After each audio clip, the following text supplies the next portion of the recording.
Good afternoon. The time is 2:30. Today is Monday, February 27, and we have quorum. Yes. So the meeting is in order. I'm now here for the MF. We are at the headquarters. Thank you.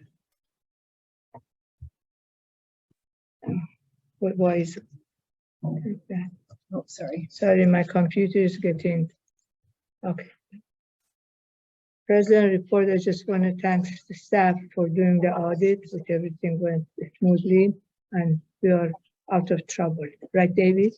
You're shaking your head. Thank you. I'm shaking your head. I'm shaking my head to agree with you on thanking the staff Yeah, for the right. audit. Thank you so much.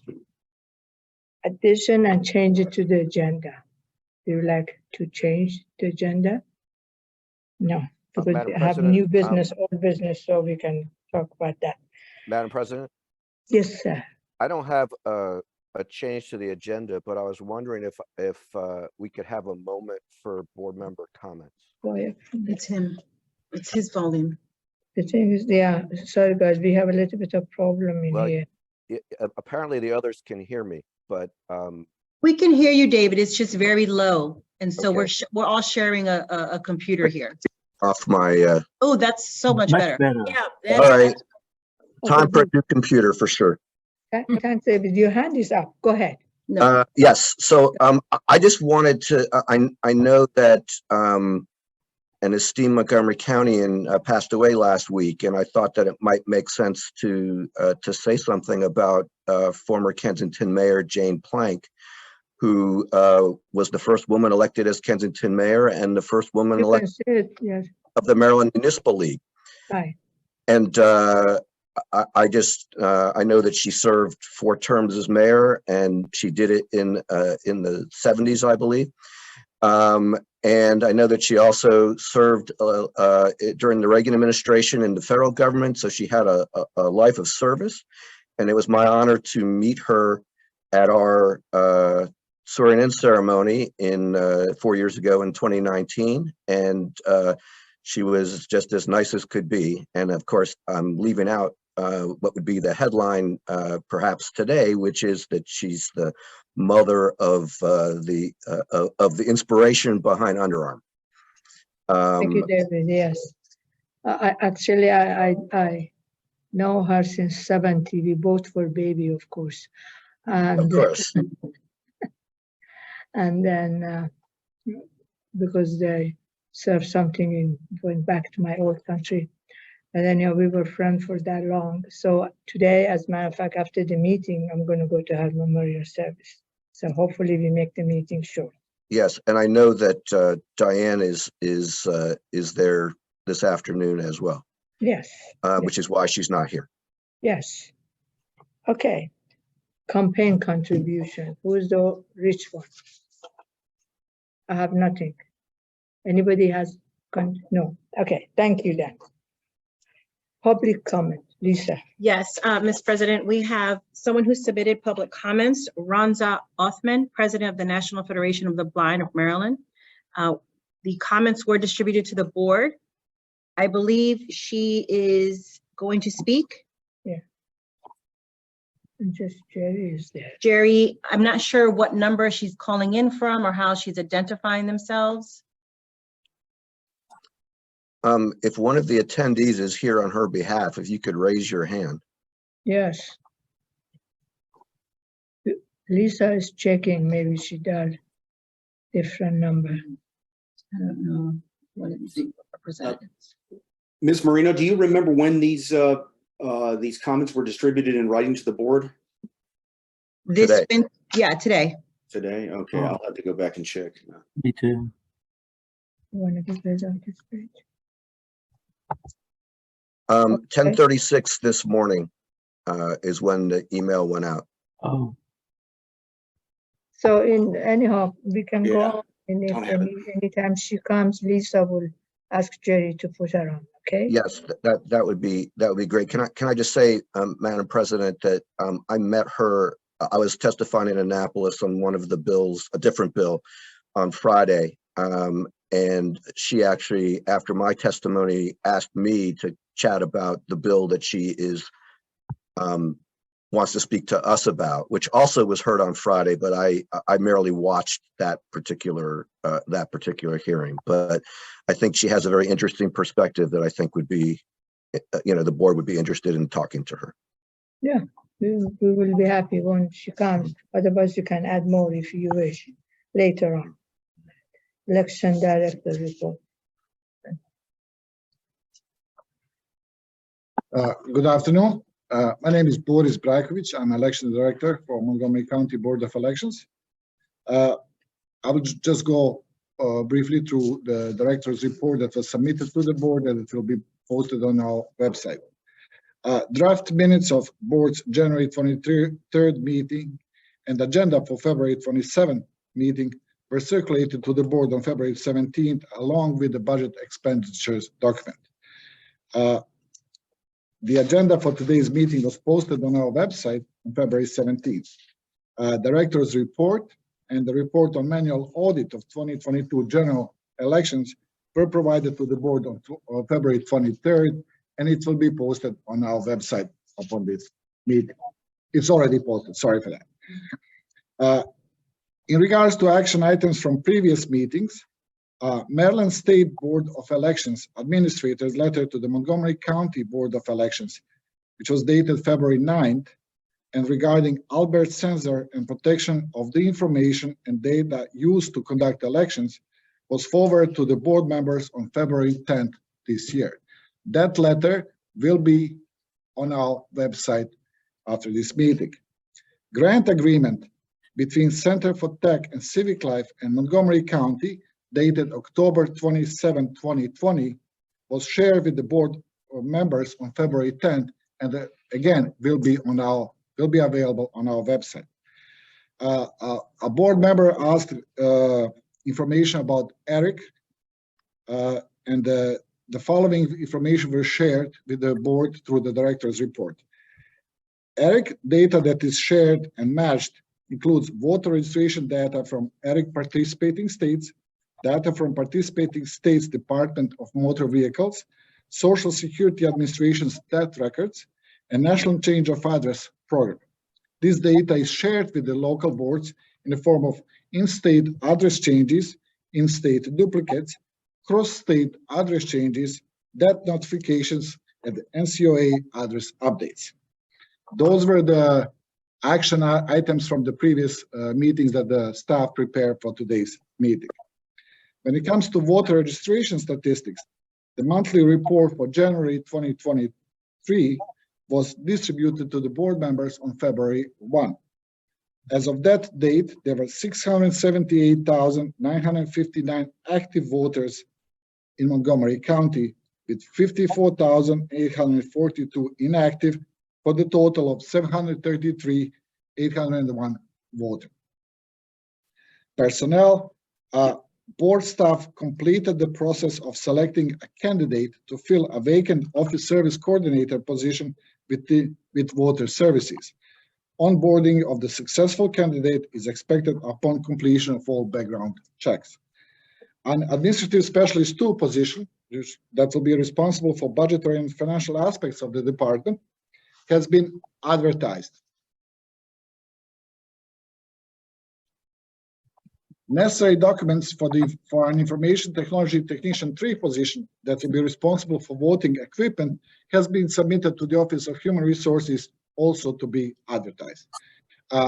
In regards to temporary positions, a limited number of temporary team members remains on the payroll, while current vacancies for BOE permanent positions are filled to assist with the variety of deadline-driven tasks, such as post-election inventory, voting equipment maintenance, and voter registration list maintenance.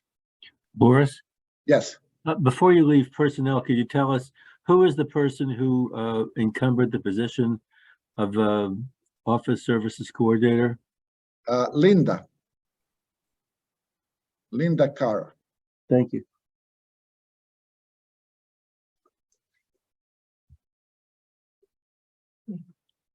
Budget. A document presenting fiscal 23 Board of Elections expenditures through February 16 has been shared with the board. The expenditures presented on that document and since the last board meeting, we're in line with the forecast, and the staff is preparing an overview of the budgetary needs for the rest of fiscal year 23 for the future meetings of the board. Staff met with OMB on February 14th to discuss budget needs for fiscal year 24 and reached an understanding on the board's proposals.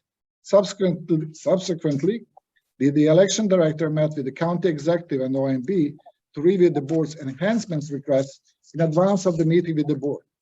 Board members met with the county executive on February 23 and reaffirmed the recognized department budgetary needs for fiscal year 24. Legislation. The deadline to introduce legislation in the 445th session of the Maryland General Assembly without referral to the Chamber's Rules Committee has passed. The deadline was February 6th in the Senate and February 10th in the, February 6th in the Senate, February 10th in the House. Attachment is a list of, attached to this report is the status of all election bills under consideration by the General Assembly. At this time, each bill has been heard or scheduled for hearing, but none have been reported by committee either favorably or unfavorably. In regards to sections activities, manual audit was conducted on February 13, and later on I'll present a more detailed report on that. Lessons learned sessions, the staff continue its engagement with the State Board of Elections and other local boards of elections through different working groups that are looking into programmatic areas and reviewing lessons learned from 2022 election cycle. Water services, there's a news in this section. During the past month, the operations team has transferred the function of candidate filing to water services, since this is the task that is best served in the front office. The newly assigned staff has participated in the State Board's 2024 candidate filing training. Voter registration team continues its daily list maintenance activities that include processing of all incoming records provided directly by the voters, DHMH, jury commission, courts, or through ERIC. In IT section, temporary IT staff completed post-election maintenance and the required state inventory of DS200 scanners, poll book printers, and BMDs. The staff will begin performing post-election maintenance and inventory of the poll books. On February 14th, the IT staff worked with the State Board of Elections to return the old decommissioned poll book printers and receive the new poll book printers to be used beginning with the 2024 elections. The temporary IT staff will perform user acceptance testing on the new printers once post-election maintenance is completed. IT manager is working with TAPS to select a vendor to replace the election worker module. In addition, the IT staff is working with the recruitment staff to update the software requirements with requested enhancement for the election worker module as well. Operations sections, the staff continues to prepare the 2022 unused ballots for shredding according to the State Board's document retention and disposal schedule. Within the past month, the total of over 22,000 pounds of unused ballots and other election materials were shredded. 2020 materials have not been shredded yet, pending resolution of the ongoing court process. Recruitment staff is actively involved in reassessment and redesign of the election worker recruitment software. This task is expected to continue through the April. And the last thing, at the last board meeting in my report, I informed the board and general public about the start date and end date of the candidate filing as we were notified by the state. In the meanwhile, the state issued a correction of that date, and the candidate filing for 2024 election cycle will be from January 19th, 2023 to January 19th, 2024, basically until Friday, January 19th, 2024. Thank you. Thank you, Boris. Any question for Boris? Yes, Alex. Yes, thank you, Madam President. Boris, I just had a question. I'm not sure if we went over this before. Have you started the process of trying to identify a candidate to replace yourself as Director of Voter Services? So we had a number of vacancies that were that existed in the Board of Elections. We are trying to address them all as we go along. So that one is in pipeline, if I may say like that. Okay. Just a couple of quick questions about the CTCL and the ERIC data. The CTCL grant agreement mentioned that the Board of Elections was required to file a report at the beginning of, I guess, either end of 2020 or beginning of 2021 about how they used the grant funds. Do you know if we filed such a report, and if there is one, could we get a copy of that? So I'm not sure whether that was like a written report or that was like an upload to their website. What I know, what we reported earlier is the spending that was part of that report. So we tried to look, we found what we found, but let us try to look one more time if there is a post-grant report is basically what you are asking for, right? Yes, that's what it seemed to mention in the agreement, that we would be required to file some kind of a post-election report about how the money was spent. So it's suggested that it was a separate document, but I don't know. Will do. The next. Then my final question was about ERIC. Among the data that Montgomery County shares with ERIC, do we share anything that's about unregistered voters, or what might be called eligible but unregistered voters? Have you ever heard of that? Eligible but not registered. Eligible but not registered, right? Right. So my understanding, first of all, data for ERIC is shared by the state. This is it's a state-to-state exchange and platform. Right. And I believe you are referring to a number of voters who are eligible to be registered, but they're not, and they might have received a postcard right before the elections, alerting them to their status. Yes, possibly, yes. Yeah. I will have to follow up with the state on that one, and I'll report back. Okay, great. Thank you. Any other question for Boris? Alan, yes. Yeah, two questions. First, as someone who's been interested in lessons learned for a long time, Boris, to the extent you haven't already told us about them, or the staff hasn't shared them, are there any new lessons learned that you've picked up? You mean through the working groups? Yeah. So I can prepare something for the next board meeting on that. I know that we are not the only county. Every jurisdiction is represented in the working groups. I know that working groups are looking, for example, through the forms that were used for the last election cycle, trying to improve the language, improve the usability of those forms. I know that state has a partner with the University from Baltimore to do the testing, to do the focus groups as well. So the whole idea is to improve the language, improve the layout of the forms, so they are easier to understand for all the users, whether that's voters directly or our election judges that are serving those forms on election day. Thank you. The second question had to do with the new poll book printers. Are they different from the old ones? Janet, new poll books printers, are they different from the old ones? Yes. Yes. They are. Yes, they are different. That will require any new training of old election judges? No, they currently are, we use them for early voting. We haven't been early voting for the last couple of elections. Thank you. Any other question for Boris? Thank you, Boris. Madam President, Yes, sir. my hand is up. Oh, sorry. A couple of questions. Boris, you mentioned that the IT staff and the recruitment staff are working on a reassessment and redesign of the election worker recruitment software. And I wonder if you can tell us more about that, and you know, why it's happening, what we're doing, and what we expect to be doing. So as we were up to now using a system that was designed in 2008 and 2009, sorry for that. And it's, I would say that usability of that system reached its end. And we are working with our colleagues from the county to design a brand new system that would also incorporate any changes that we would like to see going forward, that would accommodate the volume of election judges that we have, their preferences, their interface online and stuff like that. That sounds great.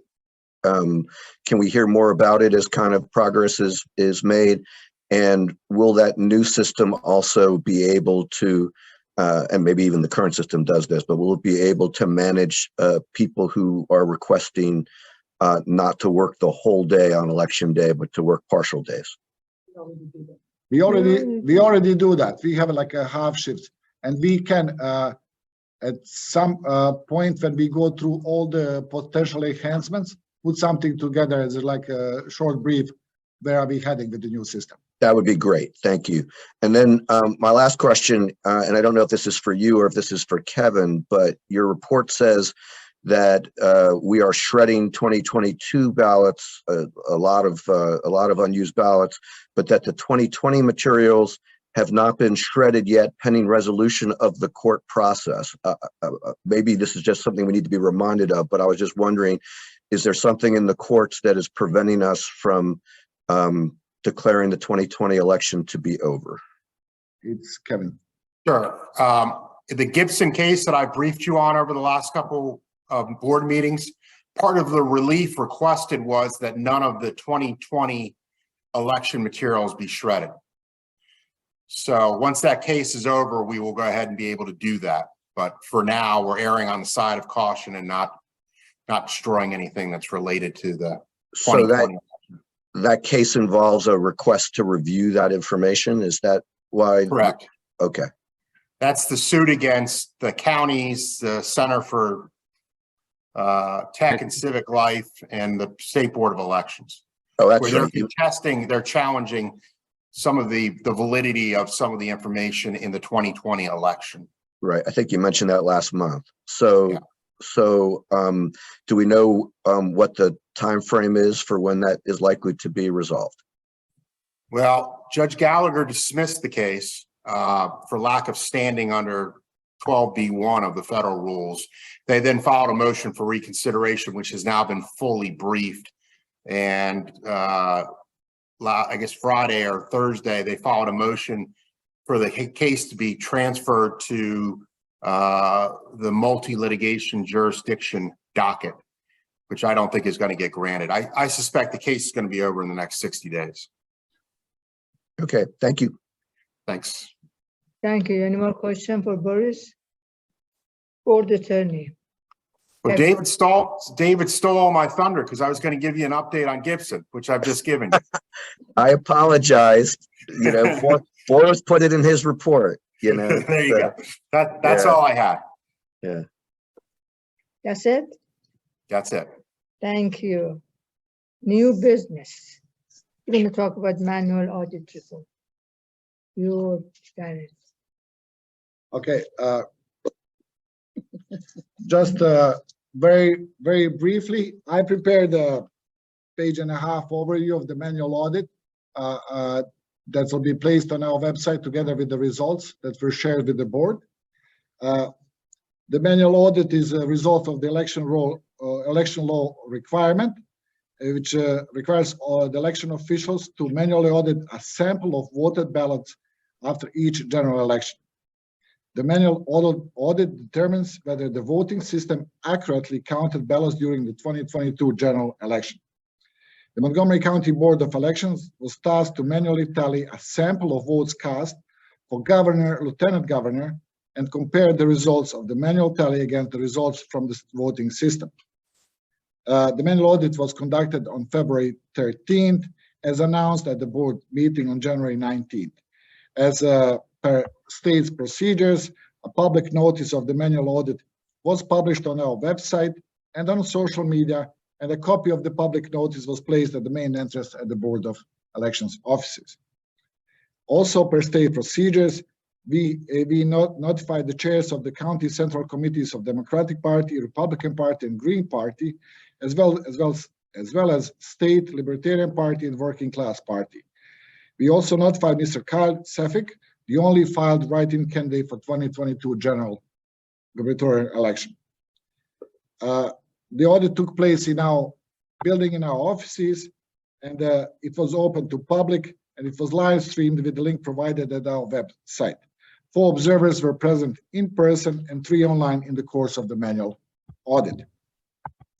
9 bipartisan teams composed of the Board of Elections permanent and temporary staff conducted the manual audit of randomly selected ballots. Additional Board of Election staff provided support. The State Board of Elections randomly selected the early voting center and election day polling places to be audited, and the Montgomery County Board of Election staff randomly selected the mail-in and provisional ballots to be audited. So 2,423 ballots that were cast on all 4 scanning units on all 8 days of early voting at the Mid-County Community Recreation Center were audited. 2,815 ballots cast on election day at Kingsview Middle School polling place, White Oak Community Recreation Center, Ridgeview Middle School, and Camp Mill Elementary School. 400 mail-in ballots and 568 provisional ballots. That's total of 6,206 ballots that were cast in 2022 general elections. The manual audit results show 0 discrepancies between the results from the voting system and the results of the manual tally. Detailed results of tabulations were shared with the board on February 15th and will be posted, or I believe they already posted, on our website. Madam President, I had a quick question for Boris. Yes, sir. Go ahead. So a manual audit means someone is physically looking at the paper ballot and the vote cast and comparing it to, I guess, an electronic record or something like that? Is that how it works? That's correct. So we take ballots out, we put them on the categories on the table. Each team has multiple categories, for 1 category for each candidate that appeared on the ballot itself. And then we do manual tally after distribution of a batch of 25. So we take 25 ballots, distribute votes for each group, each candidate, do the tally, report it, and that's totals then compared against the voting system. So one by one. Good. Any more question? Yes, Madam President. Yes, go ahead, Debbie. Boris, I saw that there's legislation in the General Assembly to require a risk limiting audit. And I don't know if you're the audit expert there, but I'm just curious as to what is the difference between the manual audit that we just did and what would be called a risk limiting audit. I would rather not claim expertise that I currently don't have. I did my part of reading on the risk limiting audit. The essence is, to my limited understanding at this point, the numbers of ballots that are being selected to be audited in the process. In risk limiting audit, if my understanding is correct, the number of ballots that are being audited is highly dependent on the difference between the candidates that were on the ballot, total tally of their votes. So if we are talking about the, let's say in political jargon, a landslide victory of one candidate over another, the number of ballots that would be required to be audited would be smaller. The tighter the race, the number of ballots that would need to be audited should increase. And usually risk limiting audits come with a percentage attached to it. If we say like 95%, that would mean that there's a 95% certainty that results gathered or provided through the risk limiting audit are correct compared to the voting system. But again, I cannot claim here detailed knowledge. I have to do my part of reading as well. Well, you just gave a great explanation. Thank you for that. You also indicated that there were observers both in person and virtually. Do you happen to know who they were? We have a sign-in sheet, but as far as Board of Elections is concerned, they were just our voters who came in to observe us doing audit. So no one from the media, for example, was there to observe it, because I realize that the fact that we have an audit that shows no anomalies, no discrepancies, is not necessarily a headline news, but on the other hand, it's great news for us. And putting it on our website is a start, but I was wondering whether perhaps a news release of some sort would be appropriate, because it's always good news if the manual tabulation and the machine tabulation are the same. I'll be very frank. We did consider issuing a media release after the successful manual audit, and we will do it. The only thing was that we had to present the results first at the board meeting. Sure. And thank you So- for doing that. But I think it's information that the public should definitely know. Absolutely. And I think there were board members who were asking whether we will post the results on the website. We had to wait for the board meeting first. Yes. Thank you. Amy, Yes, thank you, Madam Chair. Is it appropriate to make a motion that Boris go ahead with a press release on this? no, we don't need a motion. Kevin, do we need a motion? Well, there's consensus, so. You don't need a motion. Everyone you- disagrees. Yeah. Then I think we ought to go ahead. I think that's very good. Go for it. Yes. Thank you. And congratulations on those good results. Thank you, David. Any other question? Any other new business? Old business? Anybody has any old business, please say? Boris? Nobody? Okay. Action item. So if I recorded it well, the staff will look for the post-grant report from CTLC for the board. I would like to talk to the state and explore more about the eligible but not registered list and how is it being shared through ERIC or not. My understanding, a short briefing once on lessons learned through different working groups that are currently ongoing between the state staff and the LBEs. And once we finish the initial review of EJ module enhancements, a short brief to the board, what are we trying to enhance going forward? What would be the addition to the new system in place? And then the press release that we just talked about. Press release is going out Right. right after it. Okay. Great. Any more old business? No, sorry, action item. Right, we have more? No, no Yeah, more. we finished? All right. Approval of minutes, January 16, 2023. January 23. Thank you, Alan and David. Do I have a motion to accept the minutes? Amy, motion. So move that we accept the minutes as corrected. I second, but also note, I learned from Lisa today that Elise doesn't want PhD on the list of attendees, so I second the motion otherwise. Are you suggesting that we're going to take that out? Yes. Al? Okay. Yeah. Okay. So who seconded? You second that one, right? Yeah. Those in favor with the correction? Aye, everybody. Alex, you can vote. Yes, thank you. Thank you. So future meeting, we finished the meeting, by the way. Even for me, it's This is an all-time record. Amazing. yeah, even for me, it's fast. Yeah. Our next meeting is March 20th, which is my new year, by the way. I received gift. We'll keep that in mind. We'll definitely keep that in mind. 24 is my birthday. So anyhow, thank you so very much. So I appreciate that. Do I have a motion to adjourn the meeting? Amy, You're muted. Yeah, Ami's muted, but she said so moved. I So could read her moved. lips. So move. we hear you, Amy. So you move. Who seconded? David, you seconded? Sure, I'll second. Alan seconded. Okay, Yeah, those in favor of yeah. adjournment? Aye. Bye. Opposed? Aye. No. Thank you so very much. Have a good Okay, day. thank you. Have a good day, everybody.